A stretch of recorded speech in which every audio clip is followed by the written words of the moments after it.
Hey, y'all. Hey, happy Monday. I hope everybody's having a great week. Welcome to another Monday Moments with your girl, Mojo. I have two special guests this week. Usually I only have one, or sometimes you're stuck with dear old me. But in any event, today's Monday Moment will be joined with myself, Maisha Johnson, Roxanne Logan, and Lisa Armstrong. But before we get into the topic and what we're going to talk about today, y'all already know if you've joined me before that I make a little mocktail or cocktail. Today we're going to have a little mocktail. One, because we have a serious conversation going on, and two, because I am practicing the Lenten season. So I haven't been drinking for over the last couple few 35, 40 days, I think it is now. So Right. welcome, everybody. I hope you are all having a good week. If you have never joined a Monday Moment, I should tell you that Monday Moments is where I help you and we help you find your mojo. And finding your mojo just means how you show up as your authentic self and whatever it is you're doing. And today's topic is, if I can remember it, what you do when, see, I can't even remember. I have to look at the flyer to cheat. When intimate relationships turn violent. That's what we are discussing today. But like I said, I'm gonna give y'all a couple few moments to join because it is just 7 o'clock on the dot.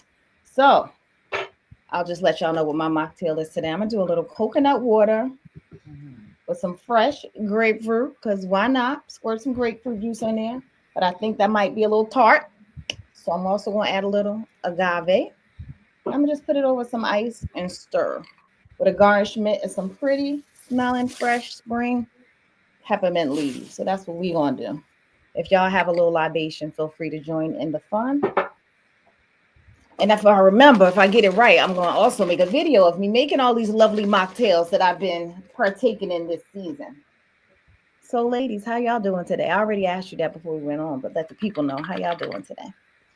I think I would be doing better if I had some of that peppermint in my cranberry and water mocktail. It does make me happy. Sometimes they go crazy in the yard, and that also makes me happy. But apparently, Mother Nature didn't get the memo that it is spring yet. So it's like 37, 45 degrees today. I don't know. It might have gone up to 60, but it was cold when I Yeah. woke up. It And was I warm. am doing well. My cup just has, I don't know if you all can see, probably not, just black coffee for the Mm. sobering topic. All right. Down to business. No Azucard or nothing? Mm-mm. No, No. just straight up, no chaser. Straight up, no chase. All right. Some people have joined on Instagram, couple few people. Hey, BK to LA. Hey, Barbara. Hi, Sharon Marcus. Hey, Sweetwater. Thank y'all for joining. I just started the drink. If y'all missed it, I'm doing a little coconut water, some fresh grapefruit juice, and some a little agave. And I'm gonna stir her up just so.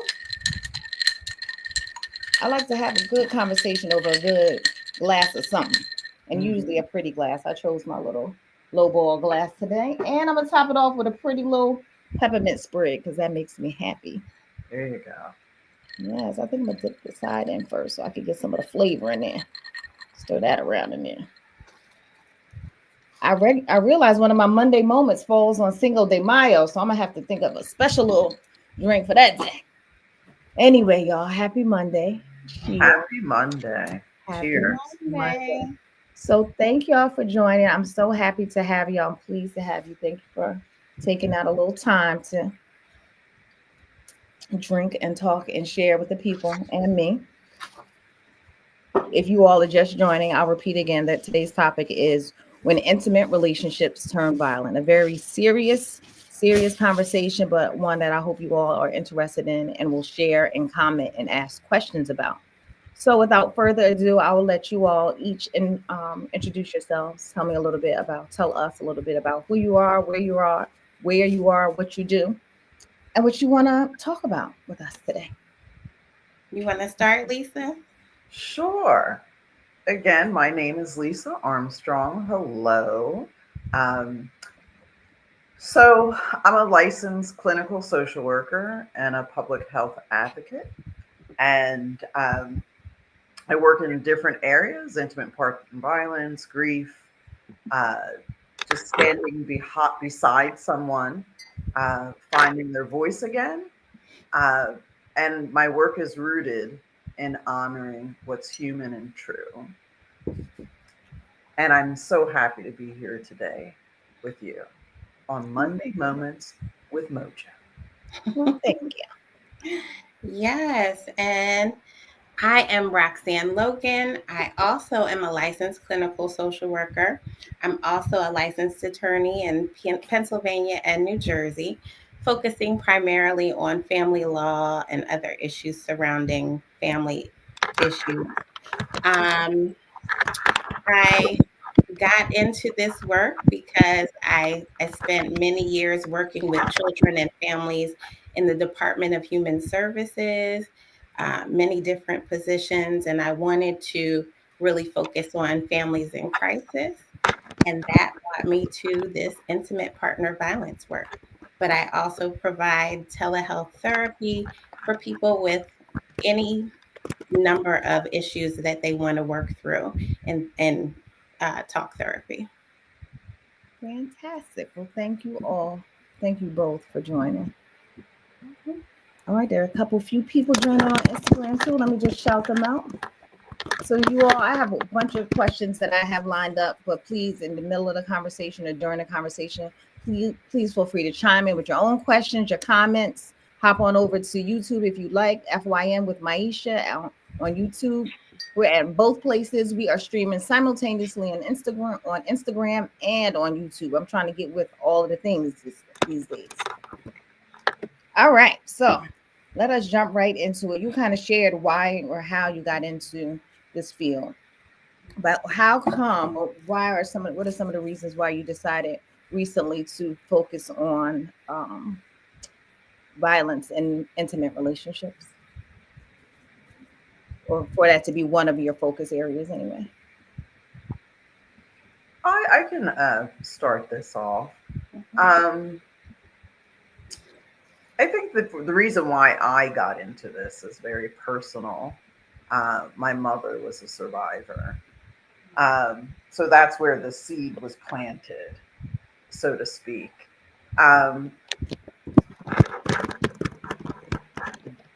but it wasn't until I got into this work did I notice that um, causing harm has deeper roots.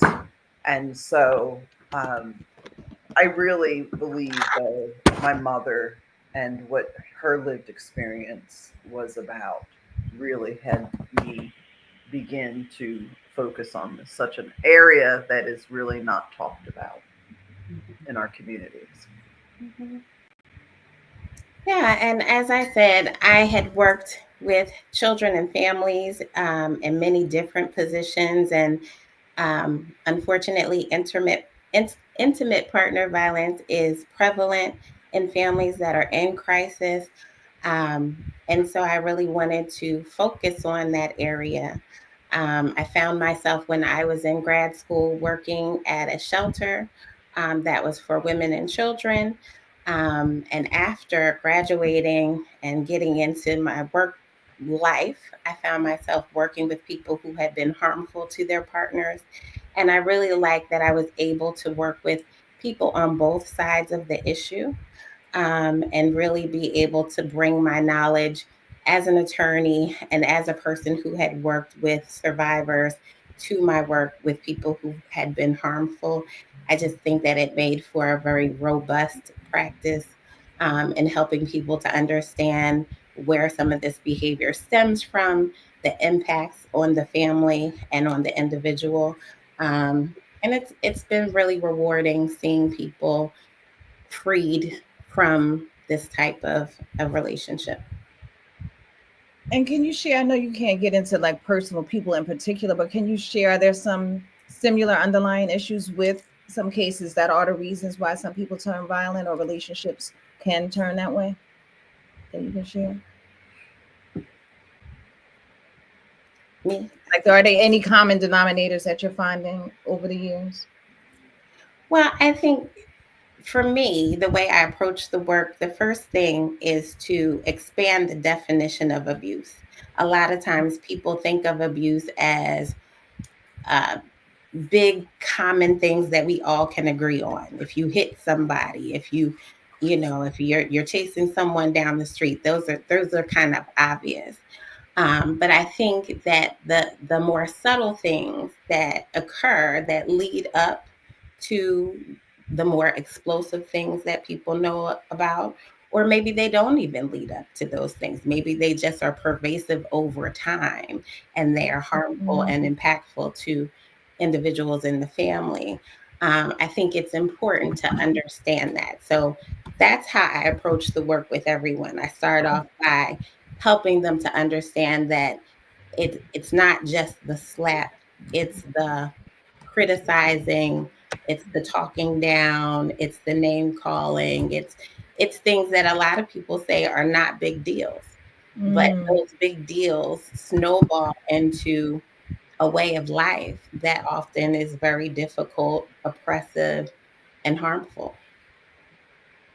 Yeah, and for us, a lot of times, like Roxanne, I've worked with people who are victims and survivors, and with those who harm. And a lot of times, what ends up happening when you're working with survivors is that some will tell you that it's the emotional abuse that is deeper and more scarring than not saying that it's welcome, right, for physical abuse. Mhm. But when you emotionally abuse someone, you begin changing their whole perspective, their narrative of how they see themselves, how they see the world. Um, and that is a lot of work to change someone who has been called maybe some truly hateful, disgusting terms and words, whether it's dealing with their physical appearance, their cognitive um, state of being, whether it's true, right? If maybe someone has some challenges, right? And then to be constantly told that you're less than, not good enough, is really powerful and impactful for a long term. And do you feel like it's been getting more attention lately, that people are talking about it more, or that is pretty much the same from when you started? I just feel like I'm hearing more, like different aspects of the abuse now more than I have before, but I don't know if I'm just paying more attention now or is that just the case? I don't know how you feel. There's definitely been a shift, right? Like when Mm-hmm. my mother was going through this, it was considered a family matter. It was a domestic matter that if the police were to come to your house, you deal with it. You got to figure out what you're going to do, but we can't help you. I think over time, um, with social media and the internet, you have more people talking about it. However, there's a whole group and people that we don't hear about, Mm-hmm. based on maybe they're being um, they have fear, right? Fear of dying, fear of the children taken away, different fears.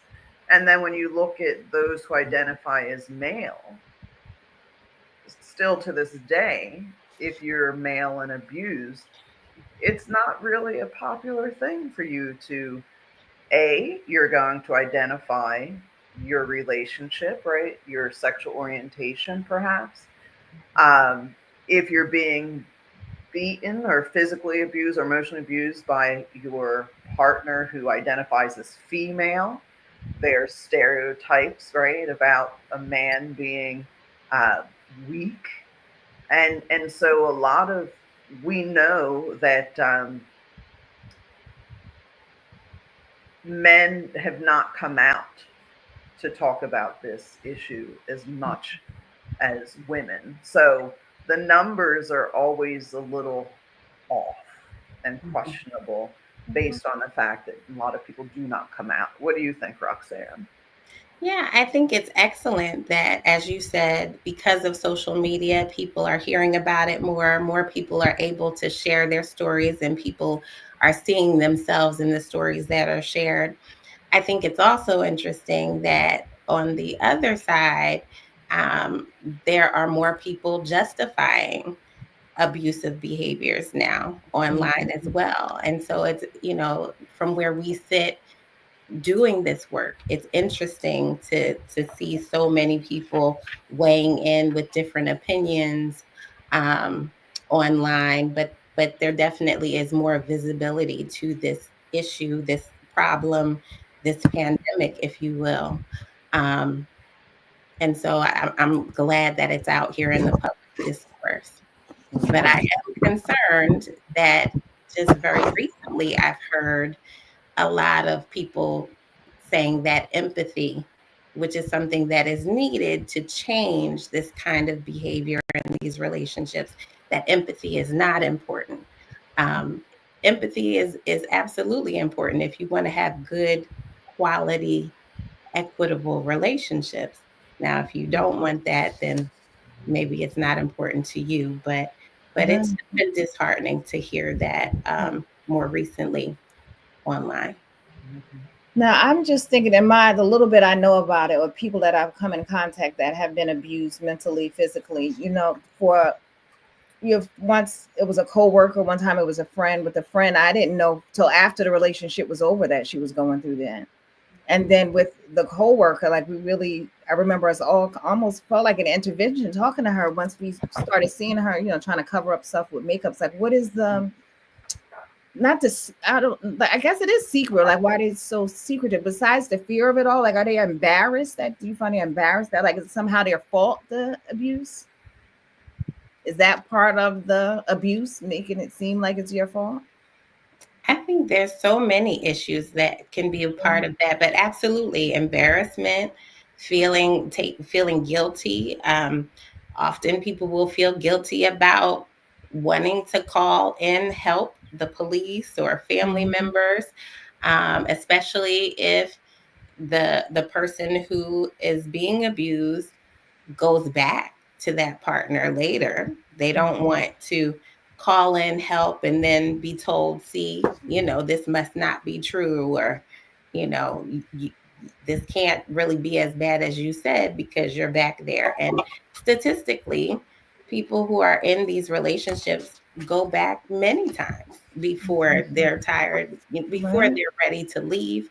And that's for a number of reasons. It could be economic reasons, it could be religious reasons, it could be pressure from the family. There's so many. It's hard to boil it down. Mhm. Everybody has their reasons for being there, Mhm. and definitely reasons for hiding it.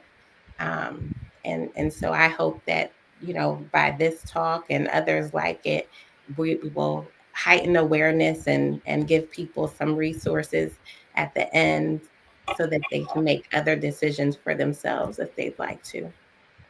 And I also find that parents in relationships, a partner can be abusive, but they could be a great father or they could be a great mother, Mm. right? Mm. So that too is another thing that for some people, they don't want to be the ones to feel guilty about separating their family, separating um, Mhm. children from a parent. Um, and like Roxanne said, it's complex, right? So when someone says to you, why don't you just leave? Just Mhm. get your stuff out and leave. It's not that simple. The fear has already been laid, right? It's already in the pattern and the behaviors of things. And if it's not just fear, again, like Roxanne was saying, people are going, maybe their children are in a really good school district. Maybe it's a public school district that you don't have to pay for private school. Or maybe this person has the financial abuse that they hold on to every dime, right? I mean, I know I've definitely worked with people where the um, the partner like would track miles on their car, right? So you Mm-hmm. know how much you're spending at the store and how long it takes you to go to the store and come back or go to church or what. Right. Yeah. There's so many different factors that it's not one size fits all. And uh, all we can ask is, like, I know Roxanne, you said empathy, is that when someone does come to you know, how can you hold space for that person to support them in whatever they need in that moment? They might not be asking you to pick up that phone to call the cops. They might not be asking you to pick up their partner and uh, cuss them out, right? Those types of things Right. can harm someone rather than protect them. Now, of course, I mean, you use your common sense, right? Like if someone's calling you and someone's got a knife or a gun to someone's head, yes, you do what you need to do. But if someone's coming to talk with you and they're just needing a space, just support them in whatever they need in that moment and provide them with different, like the phone numbers, right? So like the um, National Coalition Against Domestic Violence, they have a hotline number 1-800-799-7233 that maybe it's sitting with them when they make that first call. Um, but just be mindful that it's their experience and their lived um, reality, and don't try to be the one, the hero, or taking it to what you think is best, because again, then that could be harmful, putting the person into harm's way. So there's a question and a comment, but I think my next question they kind of overlap. But I was just wondering, like, there are people, I don't know if that's normal or fine functioning, like people that I know have been in non-abusive, maybe that's a better way to say non-abusive relationships that was fine. They got together, they broke up, it didn't work out. Like they I guess my point is like, what happens to people, or what can happen when you approach a relationship in the beginning? It doesn't feel abusive. It doesn't feel. What are some of the indicators? And is it anybody that can be in an abusive relationship? Like you could be have come from a good family. You could be strong-willed. You could be outgoing, but still find yourself in this situation. Is that what can happen also? Like you don't have to be a meek and mild, or I'm asking. I know Absolutely. you're making these statements. Absolutely. Anyone can find themselves in this kind of relationship. As I said, especially since everyone has different definitions of what is abusive. Some people have, a different tolerance. I was going to share that I have spent a lot of the time that I've done this work in educating people about what abuse is. Um, one um, one visual that I like to point to is the power and control wheel. And if people just look that up on the web, they'll find several different versions of the power and control wheel. But I have used that many times to ask people about their relationship. And you will see that the wheel has many different domains. It talks about what economic abuse is, what sexual abuse is, what physical abuse is, what emotional abuse is. Um, and many times, I usually pull that out when I've already heard that there was abuse in the relationship, and I've allowed people to look at that chart and identify how many of these things are hallmarks of their relationship, because a lot of times people don't even know for various reasons, because it kind of became that way over time, or because what they saw growing up was very much like this and they didn't consider it abuse. And again, there's a lot of discourse out there telling people, I remember hearing one person say, well, if you're in a relationship, of course, sometimes you're going to get yelled at. Well, that's not everyone's reality. everyone doesn't have tolerance for that. So um, yeah, I think that anyone can find themselves in this type of relationship. And really, what's important is, how does this relationship leave you feeling? Mm. If Mm-hmm. it leaves you feeling hurt, sad, scared, constantly embarrassed, these are things to look at. If that is how you approach each day with your partner, those are flags. Mm-hmm. What do you think, Lisa? Yeah. Did you want to add anything, Lisa? So it makes me think about something that, picture you just started dating someone and they're blowing up your phone every day, like where you at, what you doing. There are maybe meeting you at your job after work, or always showing up, and you're saying to your friends, this man is just so nice and kind. And there's those things that you don't realize, like when he like just picks up your phone, or like leaning around you, like as you're like on your phone texting someone, or constantly calling. In the beginning, it all feels great, right? It feels like this person has Mhm. so much love and desire for you that they just can't leave you alone. And over time, you realize that those behaviors of looking in your phone, checking who you're talking to, calling you on the hour, um, all those things then just intensify over time, Okay. and that coupled with trying to isolate you from your family and friends, right? Like, I don't like that girl that you're hanging out with. Oh, she seems like she might be a little fill in the blank, right? Mm-hmm. Um, you don't realize at the moment that you already are in it, Yeah. right? If Right. That's the scary part for me. Is like sometimes, you thought you started out in this healthy, we like each other relationship, and you look up and you start thinking about how you start calculating about how you feel, and then this doesn't feel good. But then you're knee deep, and then which way do you go? Right. And Yeah. that's something to be mindful of, right? That I Yeah. don't think people really recognize. And not saying that everyone has an abusive uh, pattern of behaviors, Mm-hmm. but it's something to be careful about. The things that make us feel that we're wanted could be the same things that make us victims.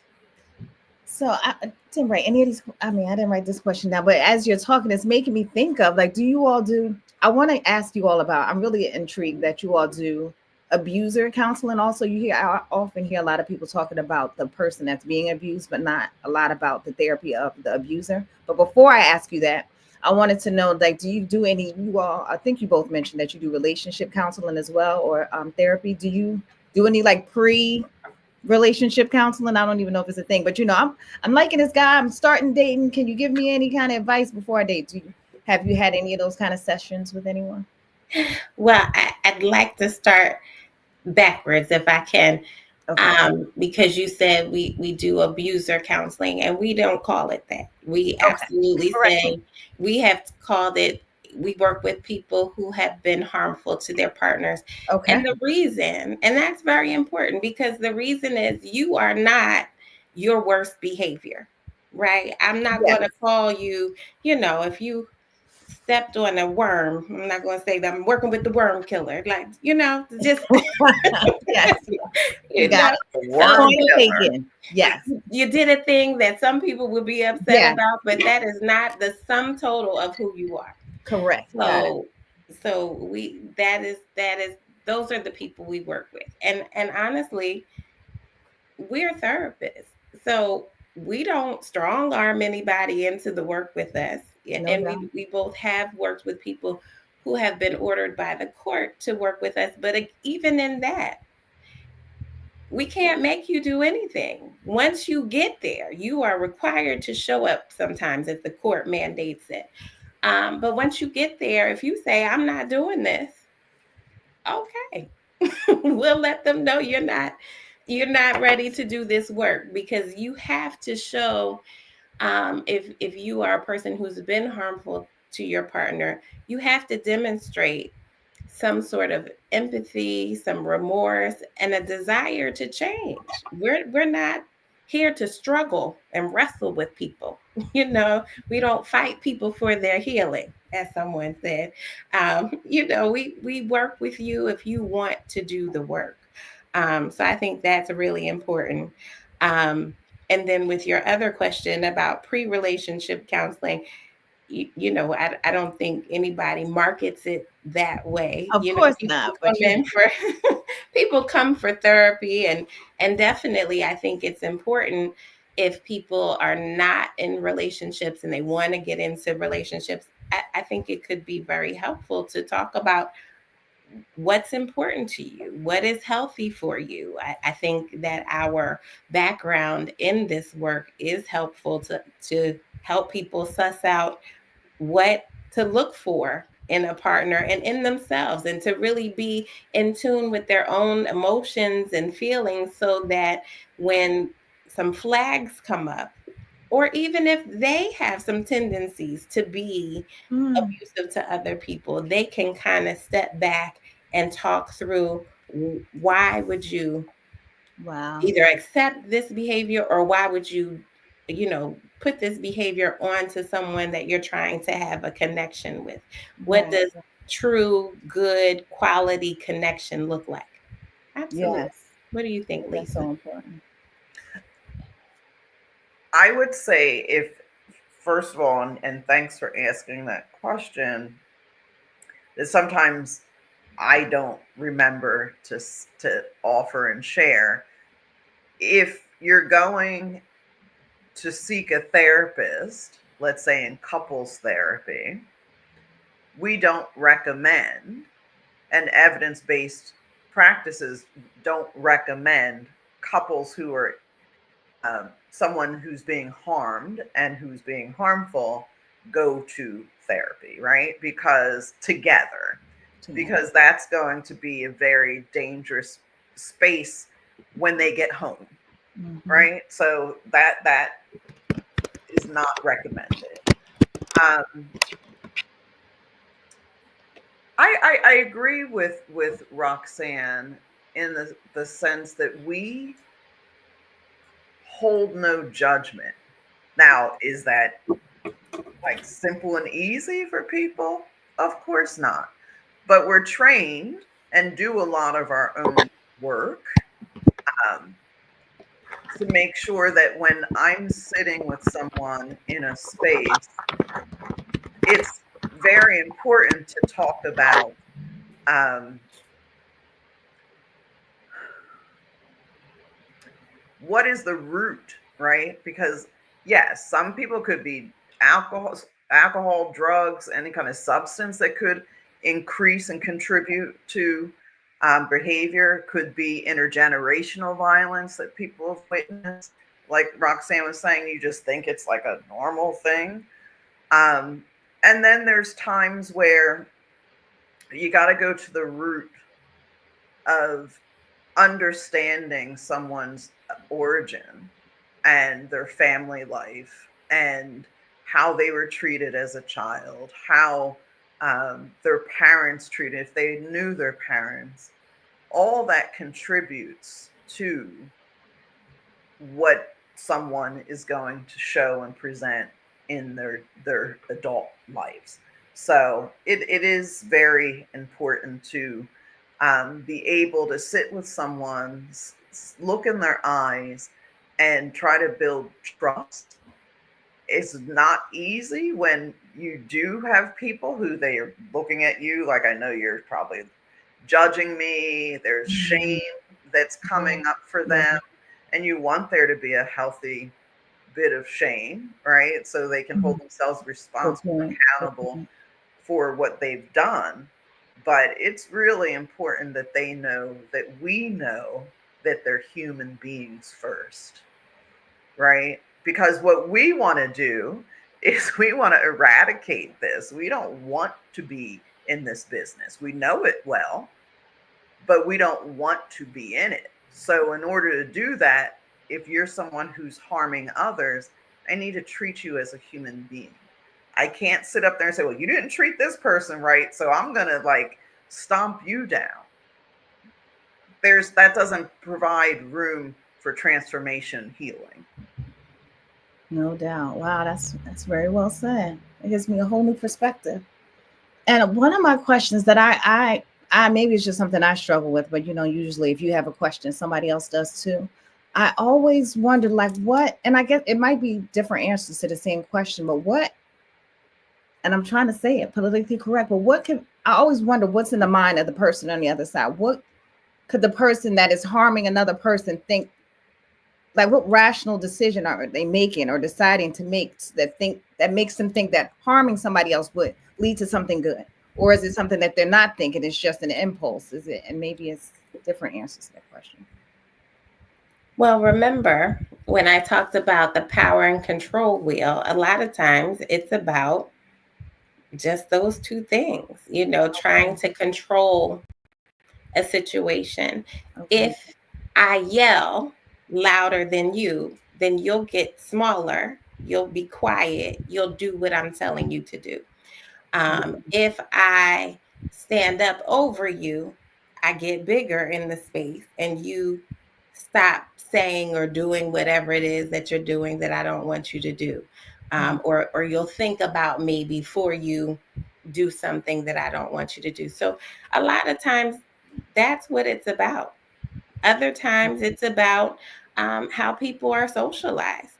A lot of times people feel they're entitled to have their Mm. partner or children or employees. We've worked with people who have been abusive in many different spaces, and I Yeah. have found that a lot of people feel entitled to intimidate people to get what they want, and they legitimately say, well, that's how you get things done, and that is not the way to get things done. If you are looking to have good quality connections with people, and really if you're interested in the relationship.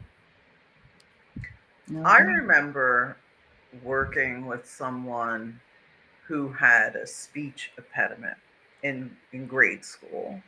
And so a lot of bullying, abuse, uh, teasing, and the way, like working with them and talking about their childhood, it was like this connection made that they never even thought of. Like you had to believed you had to use your body. So they started to learn how to like box and stuff.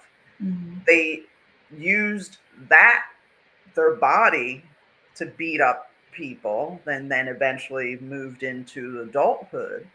That was the only way his voice was being heard, Mm. right? And Mm. so it's those little things that you really have to do some good effective listening to catch how patterns can be, where you see the origin of the pattern, uh, Yeah. the abuse happening. It's like it made sense, not the abuse, don't get me wrong, but why he connected. Like he couldn't talk, right? He couldn't talk to the point Mm. where people started laughing. And so, well, you laugh at me, this is how I'm gonna get my voice heard, and you're gonna see the power that I hold, Mhm. Mhm. right? And so um it just reminded me of that, Roxanne, of how, where you see these intricate patterns of how people get to where they are. Now, Sweetwater has a question. I'm going to read that. She says she suspects a friend's grown daughter is in an abusive relationship. He is distancing the daughter from her family, requires the daughter to report where she is, etc. And the friend doesn't know what to do. Is there any advice you can give her? Yeah, Sweetwater, first of all, Love that name, Sweetwater. Shout out to Sweetwater. Um, like we had mentioned, there's that 800 number, 800 Also, and I don't know, Sweetwater, that if you were on earlier, ask them what do they need. Don't do anything without their support in that. And again, you have to use judgment in the sense of if someone is in crisis, then yes, you definitely have to call law enforcement or whatever the case may be. But if have that time to sit and talk with them and listen. Don't judge. Don't say, girl, why are you letting him do this? Just sit. Because they need someone who can just sit and listen. The minute you say you're going to do something without their knowledge, then you are not making it feel safe for them. Perhaps you might want to talk about a safety plan. A lot of times, what people will do is if you're like your license, your copies of your passport, all your important documents, whether well, your license, you got a key, but your important documents that you don't use on a daily basis, maybe have them over at someone else's house, right? Locked up. um, have a plan. If you call your girlfriend and you have a code word, right? If you call and she says, yeah, today looks awfully orangey out today, I don't know why, right? Uh-oh, she's asking for me for support and whatever you plan out. Make sure you have your keys in an area and your purse somewhere where you can just pick it up and go directly out the house. And directly out the house might not be through the front door, right? So know your area, know your where's the best ways that you can escape. Maybe it's having a bag. Sweetwater could have hold a bag at her friend's house with maybe a couple of days worth of clothes in case they need to leave. It's those small things, and you can look it up online about safety planning. Sometimes with people nowadays in modern times with the GPS, making Mm, sure that there's no tracker on your car, right? mhm. You don't know. Somebody could easily put a tracker under your car and you would never have an idea that they did that. So there's definitely some things. If you some people put lights on in the house to say, or something in the window that says, not literally says, but can tell when you have a safety plan with a friend exactly what that symbol means in the window. So there's a lot of things you can do, and you just need to work with the person and not taking things into your own hands. And I think it's important. All of those were good suggestions, Lisa. And I think it's important to reiterate that the national hotline number that you gave Mhm. earlier and you'll give again, and And I also will too. I'll add it in the comments. 988, which is a suicide crisis line, but also they work on other crises as well. These numbers are available 24/7. When I worked at the shelter, we were one of the sites that took these calls. And so I think it's important for people to know that there is support you can get 24 hours a day. Sometimes I think with the 988 number, you can also text if you can't talk, because Oh, that's important, to be in a place where you can talk freely, or if you can't, maybe you can text quietly and get help from people who are trained in crises or domestic violence, intimate partner violence, and help you to make a decision about what you need to do. Most places, major cities, but also smaller areas outside of major cities have shelters where there is a whole elaborate way that people are taken in to confidential places. You know, a lot of times it was women and children where I worked, but there are other shelters for other people. um, and those places will help you if you are getting out of that kind of relationship. They'll help you to get documents if you don't have them already secured somewhere else and you need copies. I mean, that is part of the work that people do in this field. So I just think it's important that people know that these 24-hour, 7-day a week hotlines exist so that you can get help. And even people who are asking questions like Sweetwater is. Maybe you make a call to the hotline and get some questions answered so that you can pass that information along. But ideally, it would be the person who's in the situation. But people are there to answer the questions, and I think it's important people know that. I know I've been in public spaces recently, in airports, libraries, where in the restroom I've seen these numbers posted, and I think that's excellent. You know, those are places where people are usually able to go in alone and be able to see that there is help. But I fear that a lot of people don't take notice. So I just think it's really important to let people know that there is help available. Well, thank you for that. That is important. I definitely wanted to make sure before we left, we gave people some resources of where they can turn. I have another couple questions and then I'll see it's kind of getting close to 8 o'clock. But I wanted to know two things. Shirley Johnson, aka my mother, says in the chat, what is the Oh, success rate of people getting out of these situations? And also I wanted to know, and I didn't ask you all this before, but if there's a success story you can share, because I know you mentioned people come sometimes because they're ordered by the court, but then there's some people that come to because they honestly want help out of these situations. Are there a couple success stories you can share? um, I Because you I mentioned like looking in their eyes, you can tell, or they. So I just am curious to know like what it looks like when you're, free from this kind of thing. from a person I'm thinking of, and I can't necessarily give Of details. course.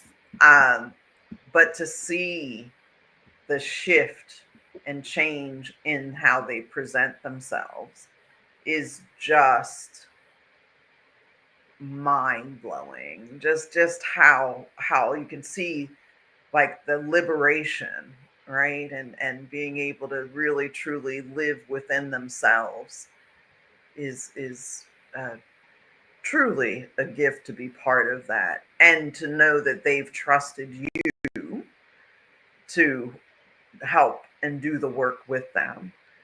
I want to, and I know Roxanne, you probably have something, but I want to say with the success rate of people, it usually takes around 7 tries or more for Hmm. some before they leave. I did hear that somewhere before. Yeah, I was going to say the same thing, Elisa. I have definitely had success in seeing people change on both sides of the issue. But with people who have been harmful, that has been my most recent work. And it's just been very rewarding to see people gain an understanding of how they have left their partners and children feeling, and how that is misaligned with how they say they want their partners and children to feel. And part of Mm. that work usually is taking them back to their childhoods and having them share how they felt, what they saw, what they remember. Because I find when in doing this work with people who have been harmful, when we ask about the children, often they'll say, "Oh, my children didn't know anything. They weren't around, or they were asleep." And I used to say, I work with people with the sleepiest children in the world.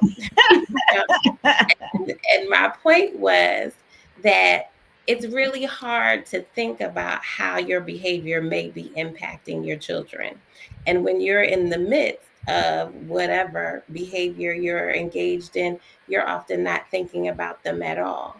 But through the work that we do, and really through having them think back to their own childhoods, often they could say, oh, yeah, I do remember hearing this or that when I was a child. I do remember being scared in the room. I do remember wetting the bed, or not wanting to be around certain people.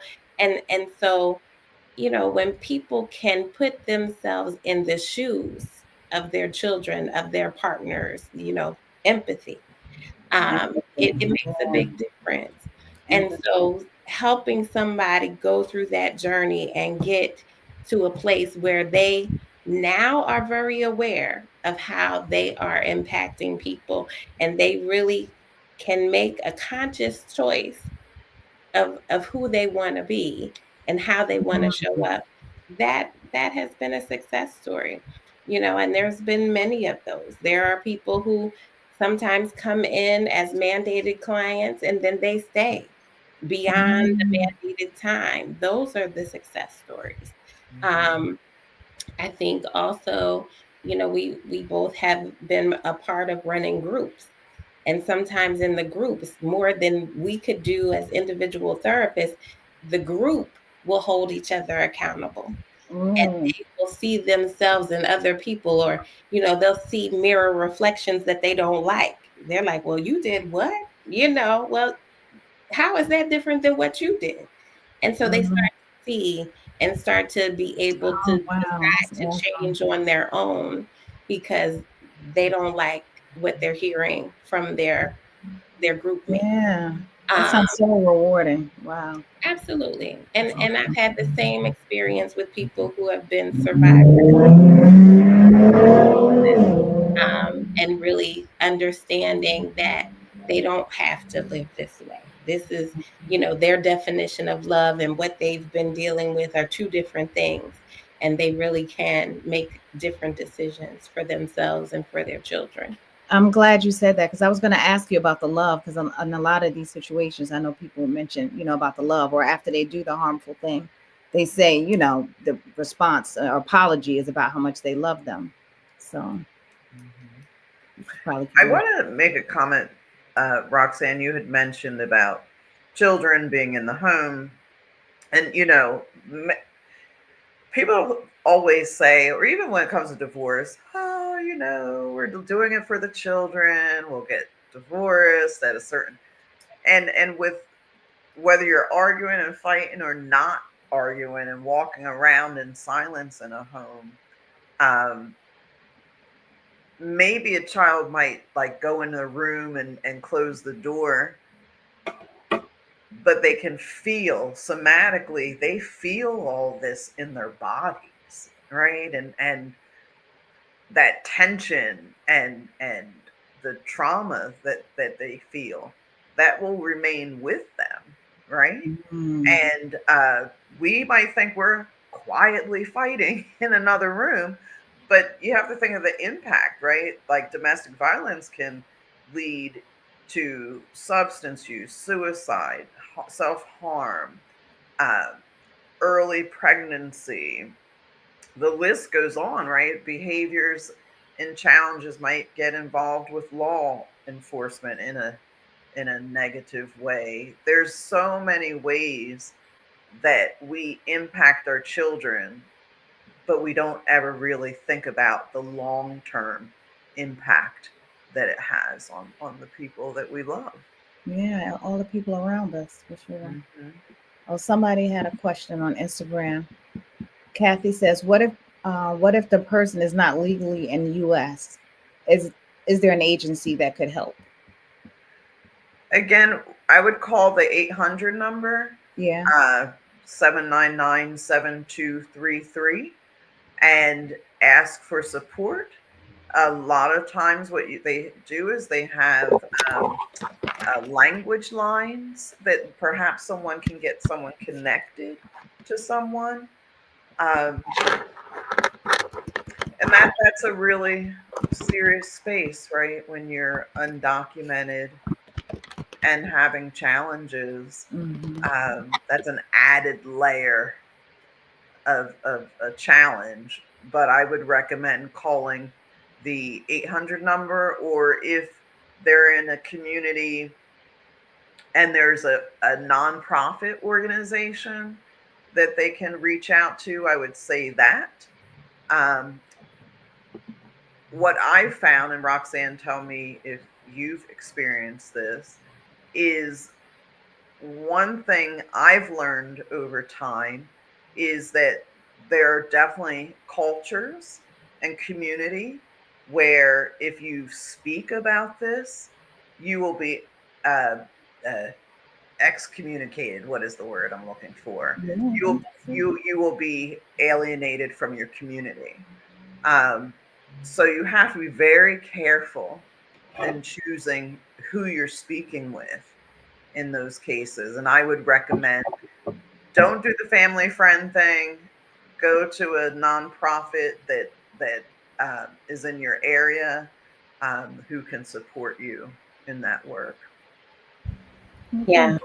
Yeah, I don't have anything to add. I agree with what you're saying, Lisa. And, now more than ever, people need to know, if they are undocumented, they need to be able to reach out to organizations that are helping um, people who are in those situations. And it's disheartening that things are so difficult. That is another layer of difficulty right now. And we're in the Philadelphia area and surrounding areas, so there are just a few organizations here, but I think it's definitely important for people who want to support other people to do some research in your area of nonprofit organizations like Lisa mentioned, and reach out to that 800 number and see what resources they would recommend. Okay. Now that we're coming to the end of the hour, I just want to make sure I didn't miss anything. Is there anything that you all wanted to share that I didn't ask you? And if not, any parting advice, two, three points that you want people to walk away with?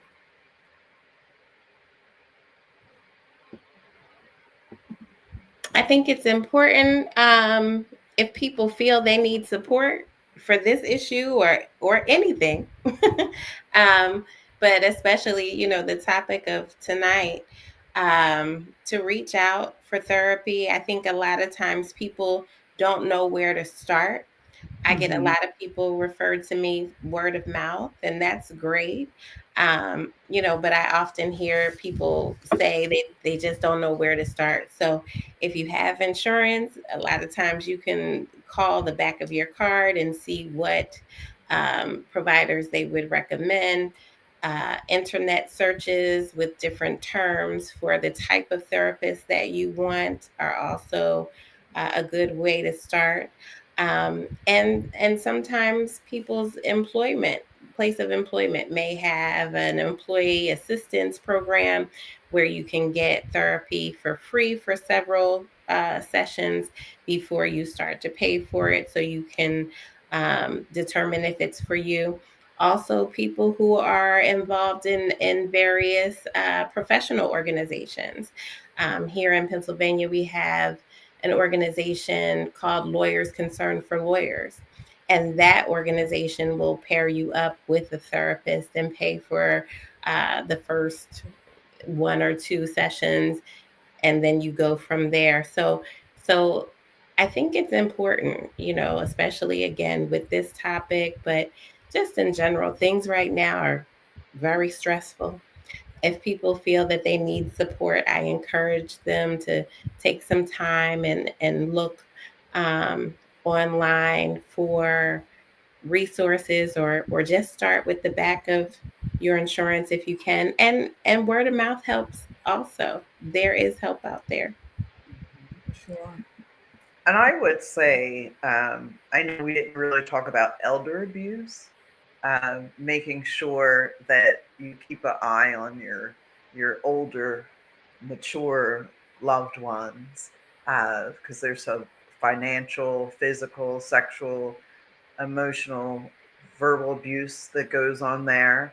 And hopefully they're connected to, um, I don't know what they're called in other areas, but we have like Meals on Wheels and spaces where that they could say to someone, "Hey, I'm having some troubles," and hopefully they can then relay that message. And if they're going to the doctors, um, to reach out and talk with someone there.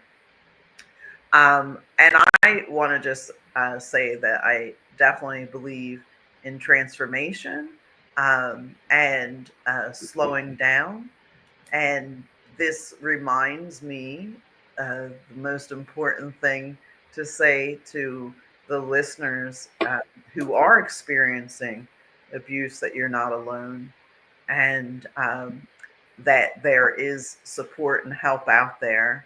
And again, I want to give that number of 800-799-7233. But you're definitely not alone in this journey, and we are out there to support you. And I want to extend that also to people who have been harmful to their partners. You don't have to continue to do that. There is help out there for you also, and you can have quality relationships. It's going to take some work on your part, but there is help available. I think that's so important. Thank you all so much. And if you all have any other questions that you didn't get a chance to drop in the chat or drop in during this video, please feel free to email me at fymwithmaisha@gmail.com. If you have any more topics that you'd like to discuss on another Monday that's not today, feel free to also drop in my DM or at fymwithmaisha@gmail.com. Thank everybody who's watching for watching. Join me, I hope, next Monday and the Monday after that and the Monday after that. I'll be here at 7 p.m. EST. Drop some of the notes and resources in this video's comment section once I post the video. But again, thank you all for joining. Thank you, ladies, for giving me so much of your time this evening. I Thank you appreciate for it. having us. Yes, yes. Appreciate Y'all you. have a good night and a good week. You Thank you. too. You too. Thank you. Take care. Good Take night. care. Bye bye.